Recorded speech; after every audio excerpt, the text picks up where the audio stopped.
জাতীয় নাগরিক কমিটির আহ্বায়ক নাসির উদ্দিন পাটোয়ারি বলেছেন, আওয়ামী লীগের গত 15 বছরে সব ধরনের বিচার বহির্ভূত হত্যাকাণ্ডের বিচার করতে হবে, তার আগে কোনো নির্বাচন নয়।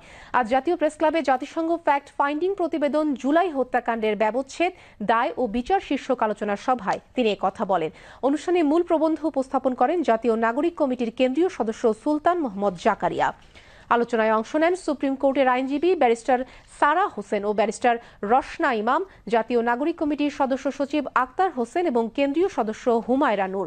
ব্যারিস্টার সারা হোসেন বলেন, জুলাই গণঅভ্যুত্থানে যারা শহীদ হয়েছেন তাদের নামে স্মৃতি ফলক নির্মাণ করতে হবে।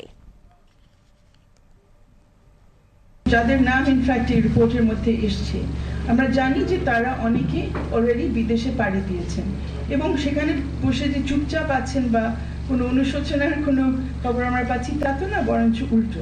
শুধু আন্তর্জাতিক আদালতে না, অন্যান্য দেশে তাদের আদালতেও সেই দেশে যারা এখন গিয়ে পাড়ি জমেছেন সেখানেও কিন্তু মামলা করা সম্ভব। যে মানবতা বিরোধী অপরাধ যেখানেই ঘটুক না কেন, যেই দেশেই হোক না কেন, যেই নাগরিক ঘটাক না কেন, যে দেশের নাগরিক সেটা ঘটিয়েছে বা যে দেশের নাগরিক সেটার শিকার হয়েছে, যেহেতু এগুলো মানবাধিকার বিরোধী অপরাধ, এগুলো যে কোনো দেশে বিচার হতে পারে। আমাদের জায়গা থেকে আমরা সর্বোচ্চ শাস্তি আওয়ামী লীগের চাই। যারা খুনি সংগঠন এবং বাংলাদেশের খুনের যারা গত 15 বছরে মানুষের উপরে হামলা, নিপীড়ন, খুন এইসব কর্মযজ্ঞে ছিল, বাংলাদেশে গত 53 বছরে যে বিচারহীনতার যে সংস্কৃতি রয়েছে সেটা থেকে বেরিয়ে এসে একটি নতুন সংস্কৃতি বাংলাদেশে চালু করার জন্য আমরা সেটাতে সক্ষম হয়েছি।